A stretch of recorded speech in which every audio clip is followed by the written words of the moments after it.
เป็นไม้ที่ซี่เนาะลองเบิ่งนำกันเด้อโอเคทุกคนเนาะถ้าว่าบ่มีหยังผิดพลาดเนาะออเดอร์นี้ค่อยขายอีกบาทนึงมาออเดอร์นี้จัดไปมีโอกาสลงมาแดงสูงเลยแหละออเดอร์นี้เนาะเดี๋ยวมาลุ้นนำกันเด้อค่อนข้างที่จะขึ้นมาเนาะอยู่ในโซนนี้แล้วก็มีแห่งขายเข้ามาเนาะมีแห่งขายเข้ามาเนาะเบิ่งจากแท่งเทียนย้อนหลังเนาะเดี๋ยวมาลุ้นเบิ่งนำกันว่ามันสิลงมาได้บ่ตอนนี้ก็เขียวอย่างเดียวเนาะเฮาขายไปจังไม้ละขายไป3ไม้แล้วเนาะ3ไม้ละมาออเดอร์นี้จังได๋ก็ต้องแดงได้แล้วนะเห็นบ่เฮ้ยนี่ไม่ก็ลูกแดงปึ๊บกันว่าค่อยจะเทรดมีกำไรบ่เนาะเบิ่งจากเทรนด์เนาะทุกคนเนาะก็ยังเป็นแนวโน้มขาขึ้นหลายเนาะขึ้นไปสูงเลยก็ตามที่ทุกคนติดตามเนาะช่วงนี้คริปโตโอเคสบายดีเด้อทุกคนสบายดีที่มาในเก่าใหม่เนาะสำหรับคริปโตเนาะมันก็ค่อนข้างที่จะลงมาแฮงเลยเนาะเฉพาะ Bitcoin ก็ลงมาหลายเลยเนาะตอนนี้อยู่ที่ 60,000 เนาะราคาอยู่ที่ 61,000 ปลายๆเนาะบ่ฮู้ว่าสิหลุด60,000 ลงมาบ่เนาะว่าสิขายอยู่จานแต่กดบ่ออกโอเคมาเลยวิเคราะห์เลยเนาะสำหรับข้อนี้ทุกคนค่อยเอาต้นทุนมา500เหรียญเด้อเนาะก็แบ่งออกมาเนาะแบ่งออกมา500เหรียญเนาะอยู่ในกระเป๋าเฮาก็จงไว้ก่อนเนาะตัวนี้เฮาก็แบ่งออกมาเดี๋ยวเทรดเก็บกำไร 10% คือเก่าเนาะคันว่าอยากได้หลายละบางทีนี่อาจสิหายเบิดทั้งต้นทุนทั้งกำไรได้ทุกคนเนาะถ้างั้นก็ตั้งเป้าหมายให้มันชัดเจนซะเนาะโอเคออเดอร์ต่อไปจะเป็นออเดอร์แรกนะเบิ่งจากแนวโน้มยังเป็นขาขึ้นเนาะแต่ว่า MACD ก็เริ่มโก้งลงมาแล้วเนาะมาสำหรับต้นทุน500เหรียญนี่โอเคมั่นใจออกออเดอร์ก่อนเด้อทุกคนเด้อค่อยจะไปออเดอร์ละ10เหรียญเด้อทุกคนเด้อจาก10แล้วก็เป็น20เนาะจาก20ก็40จาก40เป็น80จาก80เป็น160ประมาณ5ไม้ทุกคนเนาะและย้ำก่อนทุกคนเนาะถ้าว่าไผที่มีงบบ่ซ้ำคอยเนาะงบบ่ถึงบ่สามารถคูณเงินได้ตามคอยแท้ๆเนาะคอยบ่แนะนำให้ทุกคนออกออเดอร์ตามทุกไม้เนาะถ้าว่าไผอยากเทรดตามบัดนี้เนาะตามได้ส่วนได้ทุกคนเนาะให้วิเคราะห์ไปนำกันเนาะให้วิเคราะห์ตรงจะออกตามเนาะให้ตัดสินใจด้วยตนเองเนาะเงินของเฮาเด้อต้องยอมรับความเสี่ยงให้ได้ทุกคนเนาะโอเคมาออเดอร์นี้ถือว่าเป็นออเดอร์แรกเด้อทุกคนเด้อเนาะเดี๋ยวมาเบิ่งนำกันเนาะโอเคออเดอร์นี้ถ้าว่าบ่มีหยังเปลี่ยนแปลงทุกคนค่อยจะเข้าไปที่ออเดอร์ขายเด้อเข้าไปที่ออเดอร์ขายเลยเนาะมาออเดอร์นี้เบิ่งจากMACD ก่อนเนาะ MACD นี่เริ่มก้งลงมาแล้วเนาะเริ่มมีแห่งขายเข้ามาแทรกแล้วเนาะส่วนนี้เนาะมีโอกาสสลับลงมาแดงได้เนาะเดี๋ยวมาเบิ่งนำกันเด้อออเดอร์แรกบอกว่าสิขึ้นไปต่อเขียวเนาะมันลุ้นนำกันทุกคนเนาะทุกอย่างมันอยู่บนพื้นฐานการวิเคราะห์เนาะโอ้จังได๋ลงมาได้บ่ลงมาแดงได้บ่ลูกออเดอร์แรกปึ๊บนี่ออเดอร์แรกแฮกมา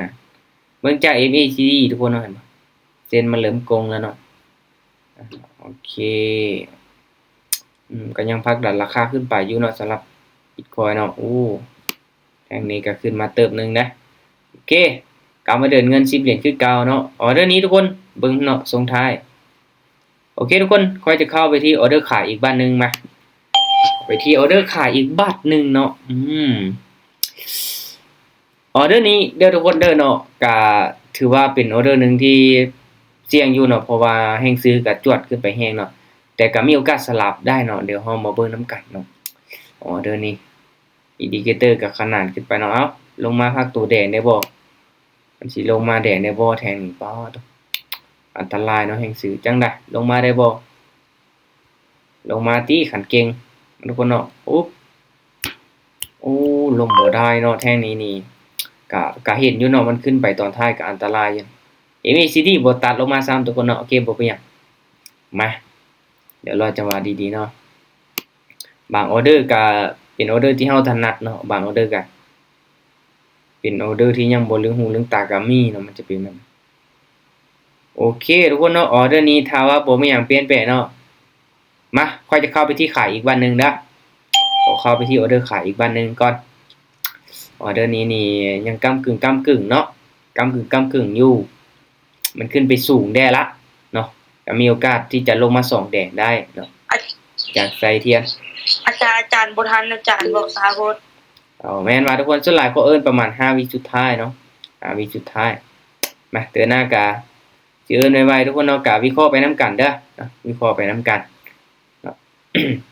จังได๋ออเดอร์นี้ปิดแดงเก็บเอาใส่ได้บ่โอเค ถ้าว่าเอิ้นไวหลายทุกคนเนาะ เกี่ยว ค่อย กดขาย ค่อยเอิ้น เขากดซื้อซ้ำ แม่นบ่ถ้าว่าเอิ้นไวหลายตั้งแต่10วิเนาะแท่งเทียนมันอาจจะมีการเปลี่ยนแปลงเด้อทางนั้นให้ทุกคนก็วิเคราะห์ไปนำได้เนาะ แต่อันนี้เกินประมาณ5วิพอดีจัน โอเคมาเขียนเอาทุกคนเนาะ อาจารย์เอิ้นประมาณ3วิ แม่นบ่มาออเดอร์นี้ทุกคนเนาะขายเด้อเอา5วิเนาะขายเด้อตามได้ส่วนได้ทุกคนเนาะวิเคราะห์ไปนํกันเด้อเพราะว่ามันขึ้นมาค่อนข้างที่จะสูงได้ละเนาะออเดอร์นี้มีโอกาสสลับลงมาได้ อาจารย์เป้าอาจารย์เท่าไหร่ 10%เนาะ10%ของต้นทุนเนาะก็ประมาณ50เหรียญเนาะต้นทุน500เหรียญเนาะว่าจิเป็นไปได้บ่เอาเรื่องนี้ทุกคนเนาะโอ้แฮงซื้อปอขึ้นไปกายซื่อเว้ยโอ้ขึ้นแฮงแท้เฮ้ยลงมาได้บ่ลงมาอีกหน่อยนึงลูกโอ้ยกลับขึ้นไปอีกโอ้ทุกคนเนาะแสดงว่ายังปิดขาขึ้นต่อทุกคนเนาะอีกคอยยังบ่ลงเยอะเด้อโอ้ครั้งที่ ไม่ จะ เอา ขึ้นไป ตาม สูงเนาะ ไม่เอาตามแล้วเอาตามบ่ทันไม่เอาส่วนบ่ทัน ตามได้ส่วนได้ทุกคนเนาะมาวิเคราะห์ไปนํกันเด้อนี่โอ้เป็นแนวโน้มขาขึ้นแฮงขนาดเนาะมาปรับเงินอีกเนาะจาก10เป็น20โอ้ขึ้นมาสูงแล้วได้ทุกคนเนาะโอเคทุกคนเนาะออเดอร์นี้ค่อยจะขายอีกบ้านนึงมาลองเบิ่งนํกันเนาะมันค่อนข้างที่จะขึ้นมาสูงจังซี่ก็มีโอกาสพักตัวลงมาได้เนาะสำหรับแท่งนี้เนาะมีโอกาสพักตัวลงมาสูงเลยแหละมาถ้าว่าได้ตามก็ต้องตามให้สุดตัวเนาะส่วนก็ส่วนให้สุดเนาะมาเดี๋ยวมาเบิ่งนํกันเด้อ พอดสิแตกเลยเด้ออาจารย์ พอร์ตซีแตกละบ่ว่าตีมาบริหารเงินดีๆทุกคนเนาะขนาดค่อยมีต้นทุนปักหลายๆเนาะ400 500เหรียญก็ไปไม้ละ10เหรียญเท่านั้นเนาะเอานี่ไว้ก่อนลูกอย่านิ่งไว้โอ้ปอทุกคนขึ้นไปได้เสยแท่งนี้ปอตัว พอด20เหรียญเขาเหลือ1อาจารย์ โอ้ออเดอร์นี้มันขึ้นไปได้เสยเนาะป้าค่อยคิดว่าสิพากตัวแดงงามๆละได้ทุกคนออเดอร์นี้ปอขึ้นไปได้เสยเนาะโอ้อันตรายเป็นแนวโน้มขาขึ้นเนาะ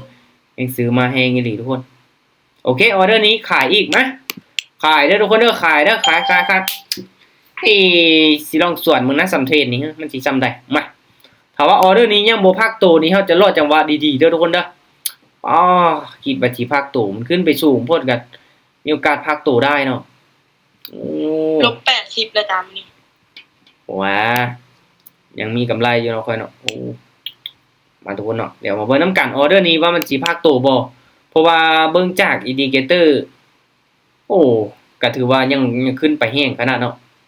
อึ๊บโอ้บ่ลงทุกคนเนาะ ได้ออิน2เดือนอาจารย์เกี่ยวซื้อ เสียดายทุกคนเนาะบ่ลงเนาะขาขึ้นงามๆเลยแสดงว่าเฮาสวนเทรนตัวน่ะเฮาสวนเทรนกันมาเดี๋ยวเราจังหวะเบิ่งดีๆทุกคนเนาะออเดอร์ DC นี่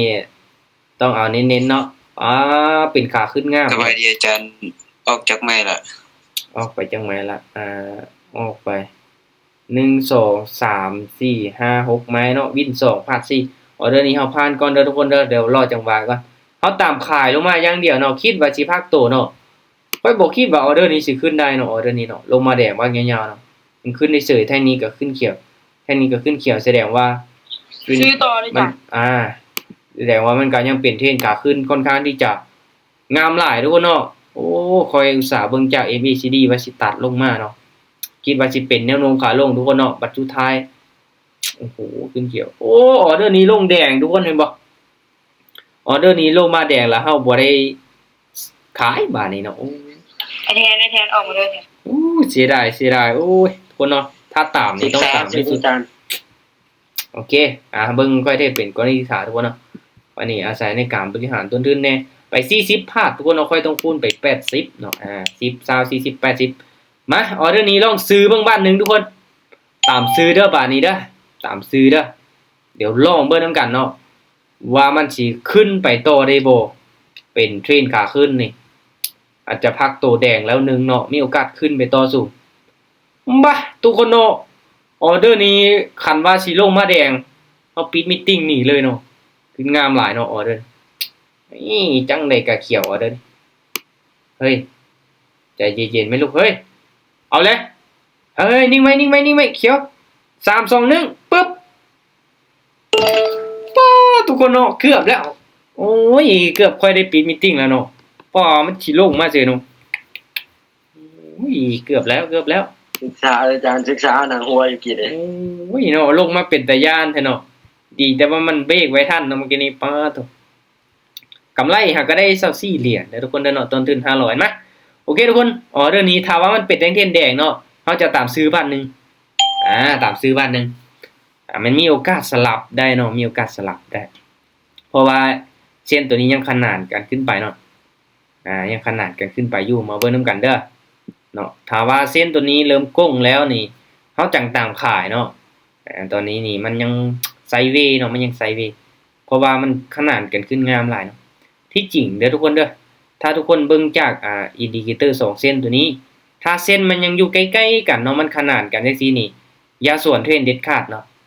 เห็นบ่ก็คือค่อยสวนให้ทุกคนเบิ่งเห็นบ่ค่อยขายมาเนาะพลาดทั้ง3ไม้เลยเนาะทรงนี้เห็นบ่ย้อนว่า จักไม้ โอ้หลายไม้หลายๆทุกคนเนาะย้อนว่าเส้นมันยังอยู่ใกล้ๆกันเนาะถ้ามันตัดขึ้นล่ะมันห่างออกจากกันนี่มันก็มีโอกาสลงมาแดงไวเนาะแต่ว่าตัดขึ้นแล้วขนานกันจังซี่นี่มีโอกาสขึ้นไปเป็นเทรนยาวเนาะโอเคมั้ยออเดอร์นี้ไป10เหรียญคือเก่าทุกคนโอเคซื้ออีกบ้านนึงนะเดี๋ยวลองเบิ่งนำกันเนาะเอาไปที่ออเดอร์ซื้ออีกทุกคนมันยังเป็นเทรนขาขึ้นอยู่เนาะมาแต่ MACD นี่เริ่มแล้วเนาะ MACD นี่เริ่มมาเป็นแดงแล้วแต่ว่าเราก็ต้องตามอินดิเคเตอร์ตัวนี้ไปก่อนเนาะเอาเบิ่งนำกันว่ามันจะขึ้นไปฮอดสายเนาะ Bitcoin ลงมาหลายอีหลีทุกคนเนาะเห็นบ่เกือบกาย 60,000 เนาะเห็นบ่จากทีมราคาเป็นแสนเนาะตอนนี้เหลือ 60,000 เนาะค่อยซื้อ Bitcoin ช่วงนี้ก็ยังขาดทุนอยู่ทุกคนเนาะซื้อตอนราคามันสูงเนาะลงมาแล้วก็ขาดทุนเนาะแต่ก็บ่เป็นหยังบ่ขายบ่ขาดทุนเนาะเก็บไว้ก่อนเนาะเฮาก็ใส่เงินเย็ดลงทุนคือว่าแหละเก็บสะสมไว้หลายปีทุกคนเนาะเก็บสะสมไว้หลายปีบางทีอาจจะ4ปี5ปีข้างหน้าเนาะ Bitcoin มันอาจจะขึ้นเด้ก็ว่าบ่ได้เนาะมีไผฮู้อนาคตทุกคนเนาะโอเคมา10เหรียญคือเก่าเด้อทุกคนเด้อออเดอร์นี้ถ้ามันเป็นแดงๆเนาะเฮาตามซื้ออีกมั้ยตอนนี้ก็เป็นเขียวค่อนข้างที่จะหลายไม้เลยเนาะเพราะว่าเทรนมันก็ค่อนข้างที่จะขึ้นมาแบบยาวเติบเนาะออเดอร์นี้มาเบิ่งนํกันว่ามันสิสลับขึ้นไปต่ออีกได้บ่เนาะอินดิเคเตอร์ตัวนี้ขนานกันงามหลายเนาะงามหลายเดี๋ยวมาเบิ่งนํกันเด้อออเดอร์นี้จังได๋ขึ้นไปสลับเป็นเขียวอีกได้บ่เนาะก็สูงเป็นเทรนขาขึ้นคือเว้าทุกคนเนาะเฮาไปตามขายอย่างเดียวก็มีโอกาสที่จะแก็บอยู่จังได๋ออเดอร์นี้บ่ว่าก็เขียวตัวลูกเขียวๆนี่จริงค่อยเปิดกล้องกับขวัญมาแล้วทุกคนเนาะฮอบเสาเข้าประเทศเนาะฮอบเสาเข้าประเทศแล้วเปิดกล้องกับขวัญแล้วคันได้5ไม่ติดก็บ่ได้เปิดแล้วเนาะเอาไว้เป็นมื้ออื่นไปแหละมันมีแต่กล้องเดียวเนาะมันมีแต่กล้องเดียวค่อยเข้าประเทศเดียวเมื่อเช้านี่เนาะโอเคมั้ยกำไร53แล้วทุกคนเนาะเบิ่งเวลาไปอีกเด้อทุกคนเด้อค่อยจะไปอีกเด้อมั้ยลองเบิ่งเนาะออเดอร์นี้ตามซื้อเด้อทุกคนเด้อค่อยจะไปอีกจักเบิ่งก่อนเพราะว่าโอเคอยู่เนาะลองตามเบิ่งก่อนเนาะจนกว่าเฮาจะพลาดซะเนาะตอนนี้เฮาก็วินรัวๆมาอยู่เนาะ4ไม้แล้วถ้าวินออเดอร์นี้เป็น5ไม้เนาะไปอีกเนาะเอากำไรไปได้บาดนี้เริ่มมีกำไรแล้วเนาะออเดอร์นี้มาลุ้นมานำกันเนาะตอนนี้เฮากำลังตามเทรนเนาะเบิ่งจากแนวโน้มเนาะสังเกตเบิ่งแนวโน้มเป็นขาขึ้นแบบชัดเจนเลยเฮ้ยจับเขียวได้บ่ลูกเขียวได้บ่3 2 1เขียวโอ้บ่ได้5ไม้ซะโอ้ทุกคนเนาะโอ้เสียดายทีนี้ได้กำไร53แล้วเนาะทุกคนเนาะได้กำไร53แล้วโอเคมั้ยถ้าวินอีกไม้นึงเฮาจับเทคโปรฟิตไว้เนาะทุกคนเนาะเอากำไรมาซำนี้ก็พอใจแล้วโอเคคูณกันเป็น20เหรียญเนาะมาออเดอร์นี้ทุกคนเนาะลงมา3แต้มเกียนแดงขึ้นไปเขียวแล้วออเดอร์นี้โอเคทุกคนออเดอร์นี้ขายเด้อขายมันต้องลงมาแดงแล้วล่ะบาทนี้เนาะเบิ่งจากแท่งเทียนหลายๆแท่งเนาะที่ขึ้นมาแล้วก็สลับกันเนาะเฮามาสังเกตเบิ่ง MACD ทุกคนเริ่มก้งแล้วเนาะอย่าลูกอย่า อืมลงมาได้ออเดอร์นี้ต้องปิดแดงได้ มาลุ้นมาเชียร์น้ำกันทุกคนเนาะว่ามันจะเป็นสลับลงมาแดงบ่เป็นไซด์เวย์บ่เนาะลงมาลุกลงมาจังได๋ก็แดงออเดอร์นี้นิ่งไว้โอเคสวยส่งท้ายเนาะทุกคนเนาะอัตราชนะสูงอยู่ตัวนั้นก็พลาดไป3ไม้เนาะคูณเงินเอาจังซี่แหละทุกคนเนาะถ้าเฮาจับจุดมันได้เนาะถ้าเฮาไปถูกทางเนาะมันก็วินรัวๆเนาะบางช่วงมันก็บ่ได้เป็นน้ำกราฟเสมอไปเนาะมันเป็นน้ำการตัดสินใจของเฮาพร้อมเนาะอีหลีได้ทุกคนเนาะบางเทื่อก็กราฟงามอยู่เฮาตัดสินใจผิดก็เฮ็ดให้พลาดรัวๆก็มีเนาะอย่ามาเป็นแบบนั้นเนาะถ้าเฮาไปถูกทางแล้วเนาะโอ้เฮาจับจุดมันได้ละวินรัวๆเลยแหละทุกคนเนาะโอเคทุกคนกำไรของข้อยมา62เหรียญนะก็ถือว่าโอเคแล้วเนาะเพราะว่าอยู่กับกราฟเพิ่งก็บ่ได้ทุกคนเนาะมันก็เริ่มที่จะเป็นไซด์เวย์แล้วเนาะมีโอกาสที่จะเริ่มปรับตัวเป็นเทรนขาลงได้เนาะที่ผ่านมาเห็นบ่เนาะก็ถือว่าลงมาหลายเติบเนาะหลังจากนั้นก็ไซด์เวย์มาหน่อยนึงแล้วก็วูบลงมาหน่อยนึงก็ขึ้นไปงามเลยเนาะโอเคสำหรับรอบนี้ทุกคนเนาะกำไรเนาะกำไรตามแผนที่เฮาวางไว้เลยเนาะมีแผนแล้วก็ต้องปฏิบัติตามแผนไว้ก่อนเด้อโอเคทุกคนสำหรับรอบนี้เพราะว่ามื้อนี้ก็ที่จริงเนาะที่จริงเขาว่าสิเปิดมีตติ้งเทสตอนดึกแต่ว่าตอนดึกอาจจะบ่ว่างเนาะก็เลยเปิดมีตติ้งเทสโมงนี้ทุกคนเนาะแต่ทุกคนที่กำพร้อมเนาะเปิดกล้องของขวัญมาได้จ้ะบ่ได้ฮอด5ไม่ติดซ้ำเนาะเน็ตช้าเนาะ เพราะมันยังไงอาจารย์เนี่ยเขามา ก็เข้ามาว่ะ เนี่ยเขามากิน บ่ว่าหรือว่าบ่เห็นมีตติ้งของเขาว่ะหรือว่าค่าเวียก คาเบียร์ที่อะไรเขามาเพราะไม่นึงเลย ขอไม้หนึงไม้แถวนี้มันสิวินอยู่บ่ไม้แถวนี้เนาะมาเดี๋ยวลองเบิ่งนํกันเนาะไปอีกจักเอากำไรเอาปลายมันไปเนาะเอาประมาณ12เหรียญเนาะมาเดี๋ยววัดใจกันเลยเนาะเดี๋ยวมาลุ้นเบิ่งนํกันเด้อกำไรเฮาก็62เหรียญเนาะเฮาตั้งเป้าไว้จะเอาจัก50เหรียญเนาะกลับขึ้นมาหลายเติบทุกคนออกมาออเดอร์นี้ก็เดี๋ยวเอามาเบิ่งนํกันเด้อมาทุกคนเนาะก็แน่นอนตามได้ส่วนได้เด้อตามได้ส่วนได้เนาะมา โอเคออเดอร์นี้เนาะออเดอร์นี้ค่อยจะเข้าออเดอร์ตั้งแต่10วิขายเลยทุกคนเนาะออเดอร์นี้ขายเนาะมาลุ้นเบิ่งนํกันว่าสิวินบ่เนาะตามได้ส่วนได้เนาะเดี๋ยวมาเบิ่งนํกันออเดอร์นี้ขอมาก็จัดไปเนาะ1ไม้เป็นไม้แถมไม้อาถรรพ์เนาะมันบ่มักวินดอกส่วนหลายเนาะแต่ก็บ่ฮู้ทุกคนบ่มีหยังการันตีเนาะมาเดี๋ยวเรามาเบิ่งนํกันจังได๋ออเดอร์นี้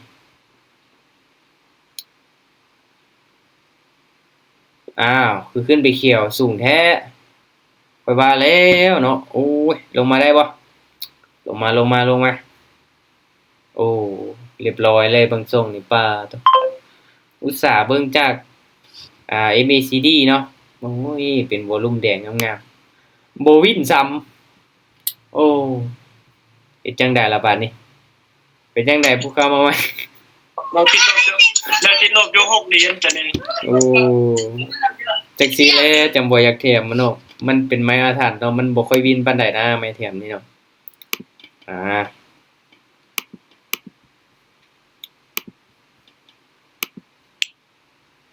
กำไร50เหรียญเป๊ะเลยเนาะไปไม้สุดท้ายแล้วบ่วินซ้ำโอ้ย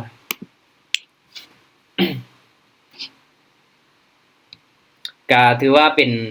เทรนงามอยู่ทุกคนเนาะก็มันก็ยังเป็นขาขึ้นต่อไปเนาะขาขึ้นต่อไปอาจจะลงมาเป็นคู่แน่เนาะทีนี้ก็เป็นเขียวมา2เนาะเป็นแดงมา2ตัวนี้หัวสิลงมาแดงได้บ่ก็ถือว่าเป็นคู่งามอยู่เนาะเป็นคู่งามอยู่ออเดอร์นี้ถ้าว่ามันเป็นเขียวก็มีโอกาสเป็นเขียวต่อได้โอเคมาค่อยจะคูณเงินให้วินอีกจังไม้นึงแล้วก็พักเด้อทุกคนเด้อเนาะไปอีก20เนาะ10แล้วก็20มา ไม้ปิดจ็อบนี่ค่อยอยากให้มันวินไม้สุดท้ายนี่อยากให้มันวินแต่ว่าวินแล้วก็พอใจเนาะโอเคทุกคนออเดอร์นี้เด้อขายเด้อขายเดี๋ยวลองเบิ่งนํกันเนาะลงมาแดงช่วงท้ายเนาะแท่งนี้เบิ่งนํกันเด้อว่ามันสิทะลุลงมาได้บ่เนาะโอ้เป็น3แท่งๆแดงเนาะมาลุ้นเบิ่งนํกัน ถ้าว่าช่วงนี้ก็เริ่มตามขายได้แล้วทุกคนเนาะถ้าว่าอยากตามขายเด้อเนาะมันเริ่มที่จะมีแห่งขายเข้ามาแทรกหลายไม้แล้วเนาะเริ่มก้งแล้วเนาะเริ่มก้งลงมาแล้วมีโอกาสลงมาได้เนาะมันลุ้นไว้นำกันออเดอร์นี้ลงมาแดงลูกทะลุลงมากายลงมาได้บ่ปึ๊บโอ้ยังบ่ลงดูเนาะโอ้ยังบ่ลงมาโอ้มาลงแท่งนี้เนาะโอเคอีกน้อยนึงทุกคนเนาะอีกน้อยนึงเริ่มใกล้สิลงมาแล้วเนาะบ่ว่าเอาไปเอามานี่สิขาดทุนได้ทุกคนเนาะถ้าเฮาได้ตามเป้าแล้วเฮาบ่พักนี่เฮ็ดไปเรื่อยๆนี่บ่ได้เด้เนาะโอเคทุกคนเนาะออเดอร์นี้เด้อค่อยจะขายอีกบ้านนึงซื้อส่วน ตามได้ส่วนได้ทุกคนเนาะตามได้ส่วนได้เด้อเนาะตามได้ส่วนได้เอามาเบิ่งนํกันจุดนี้กับอินดิเคเตอร์มันยังบ่ตัดกันลงมาเทื่อเนาะมันอาจจะไซด์เวย์ก่อนอาจจะไซด์เวย์ก่อนแต่ก็แนวโน้มนี่เริ่มปรับตัวเนาะเริ่มโค้งลงมาเนาะโอเคหลักๆอยู่ที่แผนเนาะทุกคนเนาะอยู่ที่แผนการบริหารเงินของเฮานำเนาะเฮาก็วิเคราะห์ไว้ล่วงหน้าเนาะว่าเฮาสิบ่พลาดเกินงบที่เฮาคูณเนาะโอ้ขึ้นเขียวเสย ติดลบ โอ้จานเมื่อกี้ตามเป้าเลยคือพิยุทธ์ เดี๋ยวเนาะพอดีว่าขอมาไม่แถมเราก็จัดไปอีกไม่นึงเนาะ อย่ามันน่าทัน มันอาถรรพ์เนาะมันบอกมักวินเนาะโอ้ยังบ่ลงมาเสยทุกคนเนาะโอเคมาไม้นี้นี่เป็นไม้ที่4เนาะลองเบิ่งนำกันเด้อโอเคทุกคนเนาะถ้าว่าบ่มีหยังผิดพลาดเนาะออเดอร์นี้ค่อยขายอีกบัตรนึงมาออเดอร์นี้จัดไปมีโอกาสลงมาแดงสูงเลยแหละออเดอร์นี้เนาะเดี๋ยวมาลุ้นมานำกันเด้อค่อนข้างที่จะขึ้นมาเนาะอยู่ในโซนนี้แล้วก็มีแห่งขายเข้ามาเนาะมีแห่งขายเข้ามาเนาะเบิ่งจากแท่งเทียนย้อนหลังเนาะเดี๋ยวมาลุ้นเบิ่งนำกันว่ามันสิลงมาได้บ่ตอนนี้ก็เขียวอย่างเดียวเนาะเฮาขายไปจังไม้ละขายไป3ไม้แล้วเนาะ3ไม้ละมาออเดอร์นี้จังได๋ก็ต้องแดงได้แล้วนะเห็นบ่เฮ้ยนี่ไม่ก็ลูกแดงปึ๊บนี่คือการวิเคราะห์ว่าค่อยจะขายนี่ทุกคนค่อยวิเคราะห์ไว้ล่วงหน้าว่าประมาณ5ไม้เนาะเพราะว่าค่อยคูณเงิน5ไม้เด้ค่อยวิเคราะห์ว่าอีก5ไม้ข้างหน้านี่มันต้องมีแดงไม้นึงเนาะถ้างั้นค่อยจะตามขายก่อนเนาะขายให้สุดเนาะขายให้สุดเลยมันต้องลงมาแดงจังไม้เนาะแต่เฮาสังเกตเบิ่งแนวโน้มดีๆได้ถ้าเป็นเทรนขาขึ้นราคาอย่างเดียวนี่ก็อันตรายเนาะอาจจะพลาดไปโอเคทุกคนเนาะพักเนาะกำไรก็66เหรียญเห็นบ่คูณเงินเนาะพลาด3ไม้ที่4ก็วินเนาะโอเค